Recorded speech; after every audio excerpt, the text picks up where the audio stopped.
Negin, I've actually been trying to sit down with you in this setting for at least 3 years now. I can't believe it's happening. Oh It's my pretty God, amazing. has it been 3 years? Yeah, at least. Uh, we'll be at the fourth year before you know it. But it's actually amazing to sit down with you because there's so many things that I want to discuss with you, but we don't have enough time. So we're going to focus on the main bullet points. But I just wanted to start with like, what's been occupying your time lately? How did I find a gap in your calendar? How did you find the time? I don't know. Like in between the stuff, I'm running around and I love talking and brainstorming with you. We've been doing this for a long time and I really enjoy bouncing around ideas. And because we're coming from a completely different backgrounds, I think that's why it always worked. Like, challenging each other, and I love that. What I'm thinking about, I think it's the same as the first time we met each other. How to build a state, how to build a new, like how to overthrow the Iranian regime, or the Islamic Republic of Iran, and then at the same time building a new society that can address the issues that we are seeing in that country, and more and more because I live in Britain, because I feel British as well as Iranian right now. So a lot of the challenges that I'm exploring and trying to see what are the ways to go through them are adaptable to the British society as well, and then it's adaptable to the American society as well. So like we live in a global time, so the challenges are global as well. Yeah, it's amazing. And maybe we could give some context here again, because I know you started your early career in journalism uh, in Iran. So, like, you grew up in Iran. I grew up in a really small town in northern Iran. So it's like when I was growing up, it was like almost 8 hours bus drive from my hometown to Tehran. But over the years, that time has, been reduced because of the change in the, industry and the roads and that, all of that. But anyways, it was a really small town. It is still a small, like 100,000 people now. But it was a factory town full of people from different, parts of life, from different parts of Iran, and a lot of people who were engaged in politics. So I grew up in this poor city that didn't have enough resources. The factory went bankrupt. I remember like seeing people sitting on the streets, protesting against during the Iran-Iraq war when that was the time I grew up. And yeah, and then so many things happened in my life. So many things. There's this one memory. It's that my life was full of loss. If I'm going to be honest with you, because it's the loss of the economy of the city, it's the loss of people I loved, it's the loss that happens during a war, and it's the loss of the livelihood of communities. Because I remember, like when I was growing up, there's this vivid picture of my dad rushing us downstairs because there are so many people fleeing from the war, the displacement from the war displacements coming to the northern Iran. And he gathers all the people in the neighborhood, and they bring water and we bring food to them and we allow people, give people shelter. And I lost that. Like that picture, it's never gonna happen again if you go back to Iran right now. That solidarity with other people that vanished. So growing up, I was always curious about everything, and especially politics. And I started like becoming more and more interested in it. I went to university studying pure mathematics, but there was this moment that one of my school, one of my fellow students comes in and he has this broken nose and he's bleeding, and we're asking like what happened. He says it's Ramadan, I was smoking a cigarette, and then this teacher beat me up because I'm breaking the fast, which is not true. Like even in Islamic law, that's not the thing. And I think for me, that was the moment I decided to do something. Like for that 20 years before that, I was seeing the injustice, but I wasn't sure what sort of action I need to take. And that was the moment I decided we need to do something. I started organizing people and then reached out to journalists. They didn't allow the journalists to come in. We did a silent protest, and I was a spokesperson. And then I wrote a piece for a newspaper for it. And then that started my journey as a journalist. 8 years of it in Iran. I moved to BBC, worked for BBC Persian television for 10 years, and then did a lot of other things afterwards. Wow, that's amazing. The thing about political activism, I think, is tough are the cost that the individuals that engage in the kind of dissent have to tolerate. I think that's one thing that you've taught me about on a like more detailed and deeper level than anybody I know, is like how hard it can be to carry those costs. And then, but you always stay motivated. You're always finding new ways to engage with community, these political institutions. So I respect your commitment. One thing I wanted to ask you about is like, now you have a project, after your long media career, called the Azadi Network. For our English audience, I just realized Azadi is freedom. It's the Freedom Network. Like, could you share more about the Azadi Network and the inspiration behind that? Yes, so it's a really funny story. When I left BBC, I got really lucky. So I had this fascinating person, Gunjan, who was a businessman based in San Francisco, and I was mentoring his daughter, and then he started mentoring me and gave me a job. And he has like a lot of different businesses, and we started working together. And one day he shared his vision and then some paper with me of like creating the movements. And then he was talking about applying and adopting those movement skills to his business and Okay. creating change. Years later, and this is like 5 6 years later, when in 2023 September, Gina Mahsa Amini died, and I realized like there's a lot of things needs to be done, and then people are not organized around it. I started thinking, what can I do? And then that vision that Gunjan shared with me kind of resonated. Okay, I'm gonna create a network, because like all of us are these little boats attacking the big ship of Islamic Republic of Iran in different manners. So how about creating a network that organizes these ships, give the boats autonomy, and then they can decide on their own, but at the same time kind of organizing the attacks. And then, like a couple of months later, after I established us at the network with this vision, I met Marshall Gans, and Oh, I wow. think your audience would know him. Yeah. So, and it was like, I started talking to Marshall, and it was like, oh my God. And then I went back and actually checked the conversation with Gunjan, and I realized the conversation Gunjan shared with me was Marshall's teaching. So basically, that put me in place with Marshall's ideas, and then we refined our theory of change and then worked with Marshall's methods. And now I'm a trainer of Marshall's method as well. And I think meeting Marshall was the biggest highlight of my life in the last 43 years. Wow. Okay. And Marshall is basically, I guess we could call him like a theorist on like organization theory, collective action, and like everything that needs to take place for political activism to be successful, from like ideation to executing a PR campaign or. Exactly. So he goes down to the roots of change and how we can change ourselves and stand beside each other to create a collective change.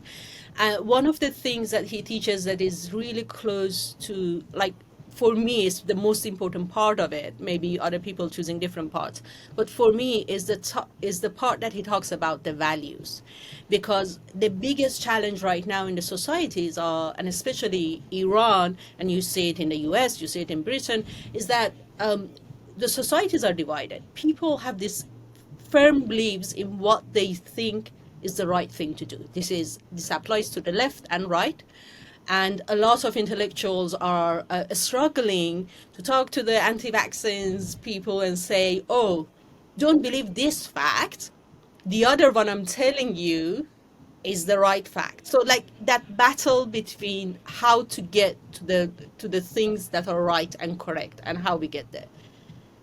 And I think it's not about that. Like politics shouldn't be about what I'm telling you is right or wrong. It should go back to the roots of why we are here and what we want to do, and going back to our values that are not about, these theories or like, the names and brandings that we see a lot of it today. It's not about ideology. It's not about how we get there necessarily. It's about why we want to get there.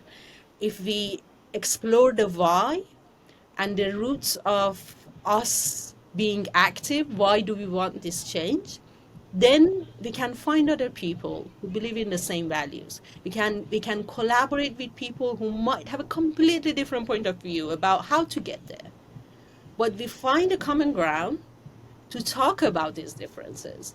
Then the Yeah, conversation actually can, move forward towards a common goal. I love that. And we're gonna dig deeper into this throughout this conversation. But I know that you've done a tremendous amount of media and organizing in Europe and the Middle East. You even come out to Washington D.C. in the United States. Do you think that you could break down what the women life freedom movement is? And feel free to share anything that you're inspired by in that arena or that you're also working on. I'm becoming, I'm a storyteller. My life and my job was about a story. So I'm going to tell you a story about, so when I left BBC and I went to, tech industry and starting working with startups and became an entrepreneur in a sense, I was thinking that the change in Iran is never going to happen. That everyone who thinks about the issues I'm interested in, how to build a society, how to create better communities, they're not gonna waste their life looking back at a country that is not gonna welcome them and then like wasting their life on that. They're doing other stuff on a beach with a pina cola or something, like having a sip of a drink and enjoying their life. I'm the only one Sure. who's wasting their life. When Women Life Freedom started in Iran, I was talking to my therapist and I told him, I feel like I was on the same ship. I didn't left the ship. I thought I went to the beach. I didn't go to the beach because all that time I was thinking about Iran. I was doing stuff around Iran as Afghanistan as well, but not as a vocation. That moment for me was the moment that I realized, oh, people didn't leave the boat. They're still on the same shape and boat as me, but that we all were looking in different directions. We still wanted to create that change because that slogan goes to the roots of the change that we wanted to see as a generation that was born in 1980s and grew up in a really authoritarian regime and a time that internet didn't exist.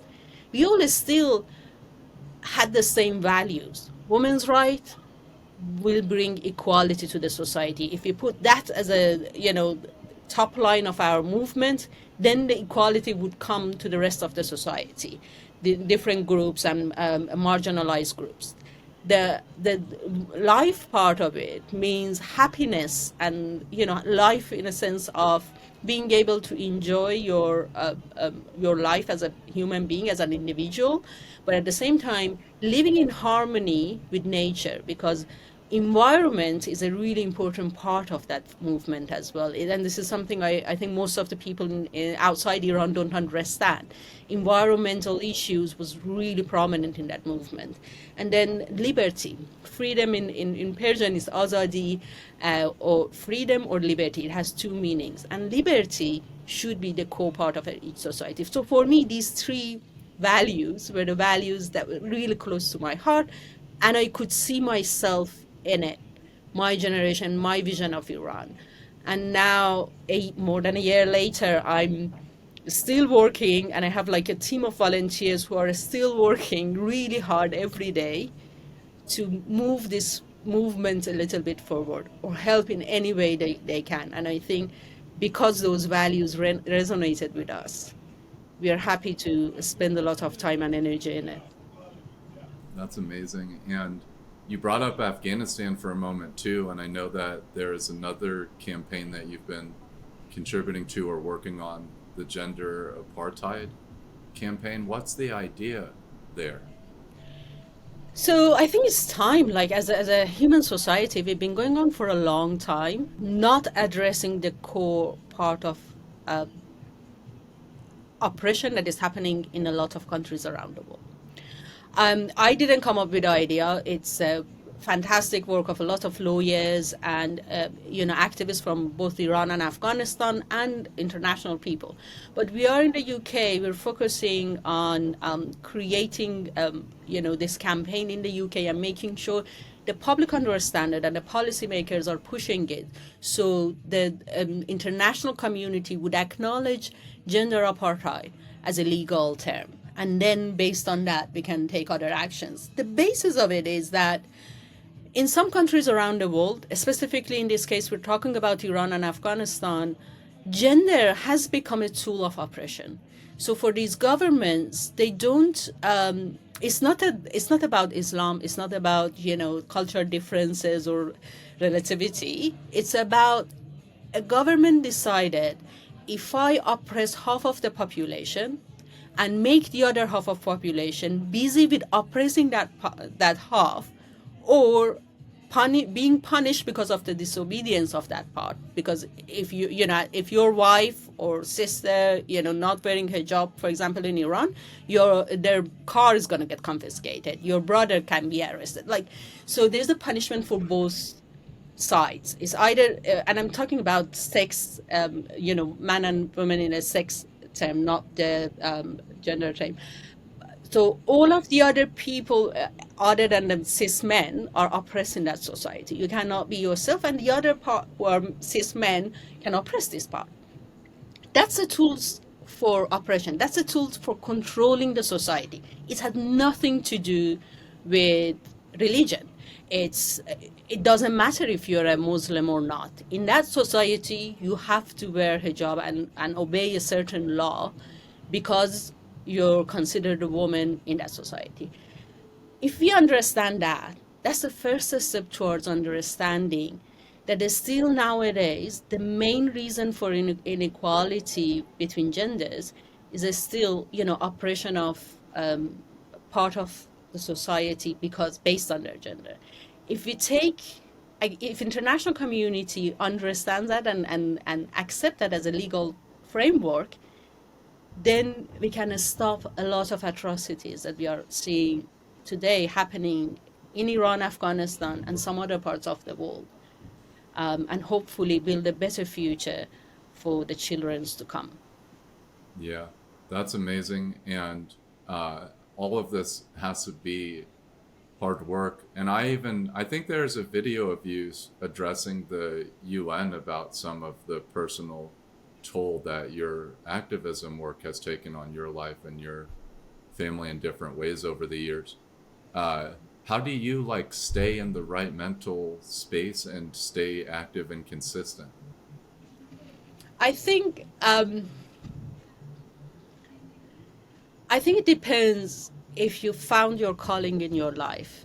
I found my calling, and I think for me, I had this session with Marshall, and he was asking, and he goes what do you want at the end? I was like, for me, if I want to make sure when I die, I can tell to myself, I did what I can, the best of my capabilities and abilities. And I think I'm not going to change the world. I'm not going to be able to, create something that's going to make the world a better place. But at least I'm going to die trying doing it. It comes from a lot of stories from my childhood and the decisions I made and the people who taught me the different things.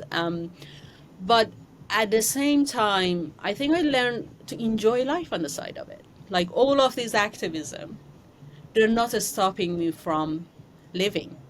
I still go to the concerts and theater and learn and read and, enjoy life in different senses. But I get my passion and energy from political activism. And I know as soon as I stop trying, I would feel I lost one part of myself. I think a lot of other people in the world are feeling the same, but we created a society that doesn't look up to people like this. We created a society that looks up to people who are creating money and wealth instead of creating communities, enjoying communities. I didn't feel validated. My values, I'm not looking for money. I don't want to become wealthy. I feel guilty if I have too much money. I have enough money to enjoy my life and enjoy the luxuries of life. I do go to a spa and get a luxury massage. I'm not against it, and I enjoy it, and I have my pieces of clothing that are really expensive, but it's not everything. And I don't want a lot of it to be able to have these enjoyments in life. What gives me energy, what makes me happy, what brings a smile to my face is when I feel like I'm giving back to the community. When I jump into a taxi and like randomly an Uber guy, and then he's Iranian and tells me, "Oh, I really like what you said, like here and there." Or like at the end of a concert, someone says, "Oh, I really learned from that podcast you made." Like Yeah. the part that I have that connection with my community is the most fulfilling part of life for me. Yeah, that's amazing. And I know we've discussed like a lot of your personal values and beliefs and some of your politics, through this discussion so far. I think one thing that like stands out about your personal values, beliefs, and politics is that you've discussed to me over the years in different ways this kind of vision for an ideal state, which I actually acknowledge that even as like a theoretical framework or like a theory of change or a way of thinking about a new political system is really fascinating.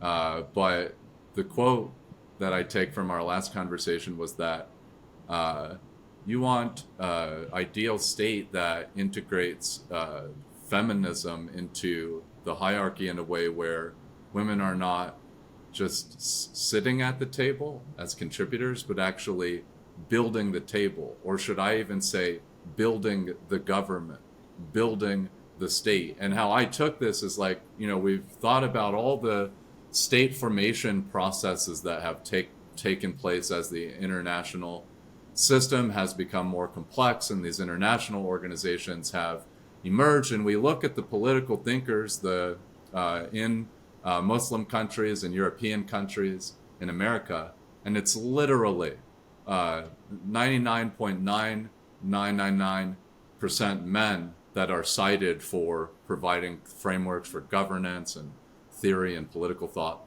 And so I think what I'd like to hear more about is like why this ideal state that you're thinking about is so important. Maybe you could break down some of the foundational elements of it. Yeah, I'll give you maybe I can give an overview of what I have in mind a little bit more in details. What I think is that the baseline is if you don't give the right to women as the most oppressed part of the society, you're never going to manage to give the rights to the different parts of the society. So how would that happen? You have a existing structure of patriarchy that looks into everything from the hierarchical point of view. So it's when even if you're in an organization, like in a corporation, how do you build the corporation? How do you build your organizational structure? That power structure, in my view, can be done in a different way that include these different points of views, the diversity of the group of people you're working with. And I think that if you implement that diversity from the beginning, from the point of start, then the navigation of the power in the system is in a way that the power is distributed more equally between different fraction of the society. That means and it's really fundamental for, especially nowadays in the world, because we are seeing challenges that demands different parts of society to collaborate on tackling them, especially on a local level. For example, climate change, this big thing that we're all talking about, it needs a global policies in terms of it's all connected. You need the local global approach to it. What's the local part of it? You cannot have policies that are coming from the top telling you how to deal with the water shortage or farming in your area, because that might be completely different from the next province or a state in the US, as you call it. So it needs that local approach to it. And it needs the collaboration of all different parts of the society in it. How would you build a system that envision that? You cannot come and say, "Oh, I have this hierarchical system that will try and invite other people from different diverse group, parts of life to tackle these issues," because that means you're gonna stuck in decades of progress of millimeters. It's gonna take time for you to bring equality to that table. I would argue it's impossible. Like at the end Okay. of the day, when you have a pie and you try to share it equally, there would always be, as a human being, there will be someone who's gonna take a bigger part of it. But if you Sure. include everyone in building that pie together, then the share of the power is much more equal, in a sense that even if they're not happy with the structure, they have the power to build within it or build a better system within it. So you're bringing back the power to the society. They're allowed to build a better society for themselves if you allow them in their own local environments. And that, like, we all know about inequality in the society, and I think this is another part of the challenge, that we have so much wealth in the hands of so little. Oh, sorry, my English. What does it do? It brings us, and it's a reality of our life right now. But people want to close their eyes, especially in the tech industry, and especially in the U.S. Sorry to say that, but unfortunately, I see that even in a Scandinavian country, people want to close their eyes to this inequality and say, "Oh, but we are creating something really meaningful."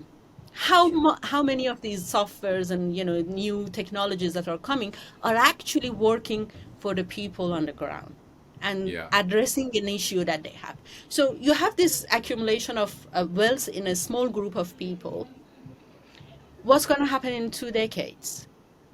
The situation, if it's not addressed, the situation is going to get worse, and then the poverty, the corruption, it's going to eat the society from within. And then we're going to go back to the era of fascism, because people are really disillusioned with the democracy they're seeing. They're going to believe in people like Trump because they think they have to go against the system. So the system is going to fall down from within.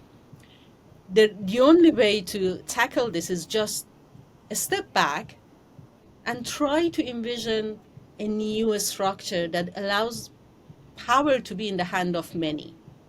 You always can have, some layers of with more power, but then how can you mobilize and organize society and local groups to be able to feel powerful, and then they don't necessarily are going to believe in whatever other people are saying.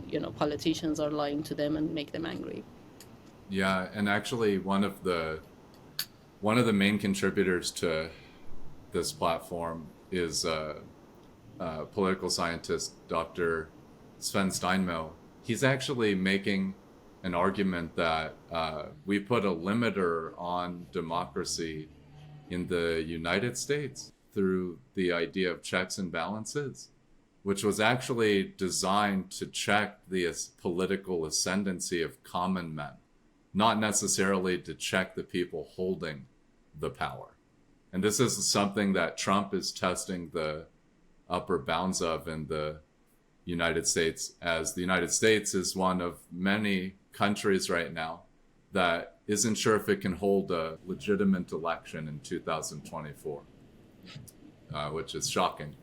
Maybe Yeah. not to you, Negin, but it's shocking to me. No, no, it is shocking. I grew up in the American Dream era, that like people thought, oh, this is, the answer to all of our questions are in the US. And then I started seeing the failure of it. Right. Yeah, it's very sad. But like you're saying, there's an opportunity to like move away from the technology and meet again together and start to increase the kind of coordination uh, and kind of action towards change. And these things can start with just people talking to each other about things they need more understanding on or have maybe a disagreement on. But why do you think it's like, we know that there's lots of research on the issues with locking women out of the public life, political and economic participation. Why do you think it's so important for this kind of like matriarchal state to emerge? And what do you think would be different? I disagree with you that this state is going to be matriarchal. It would Okay. be an equal society. It had nothing to do with women being in power. It's about sharing the power equally to the different parts of the society. I'm not talking, so when I'm talking about feminist view, we're talking about intersectional feminism that talks about different marginalized group in a society being able to work together. So when I'm talking about sharing the power equally, I'm talking about people with disability being able to get access to the society in the same way as people without disability are getting. LGBTQ plus community being able to be sitting on the power table and building the power table with women, with men, with different parts of the society, religious minorities or ethnic groups, and all of them coming together and building that table together. And one of the things, like for example, I think some of your audience might be in familiar with this. So we have this notion of gender responsive budgeting in an economy. How do you design an economy that makes sure that everyone in the community gets what it wants? When we are structuring, when people are sitting together and writing down a budget for a country, they're not thinking about how the person with a disability is going to use this park, or this share of the money. What we are doing right now is we're thinking, oh, okay, let's give this portion of the budget to these groups and they can do whatever they want with it. So we're building a society that is has an inequality in its core from the beginning. If we change all of that, if we look at, I love the book of donut economy. This fascinating economist wrote it, and I really like her ideas in it. That talks about we have to have the inner layer of a donut as a social care for the society. Economy should be designed in that way, and then the outer layer should be sync with the nature. So you're building an economy that is from the beginning thinking about different parts of it, because everyone is participating in it, all of people from these different groups. And then you're building a society that inequality, the gap between poor and rich is not this big, but this big, because you already are elevating the people with less means and making sure that they have the means to progress in the society if they want to. And then you put the layer out to make sure that we are not ruining the nature for the future. And I think the combination of these should be able to create something that everyone is happy in it. It's not about feminists being happy in it. It's about us, whoever we are, being able to live in a society that we can say, I can do something about my future in it. Sure. Yeah, and I think a lot of people, even in advanced economies, are starting to feel desperate and confused. Even in the European and American countries, there's a growing lack of trust for the government and its ability to like help with the basic needs of society. And so, so I think what this is doing is it's kind of exacerbating these contentious election cycles.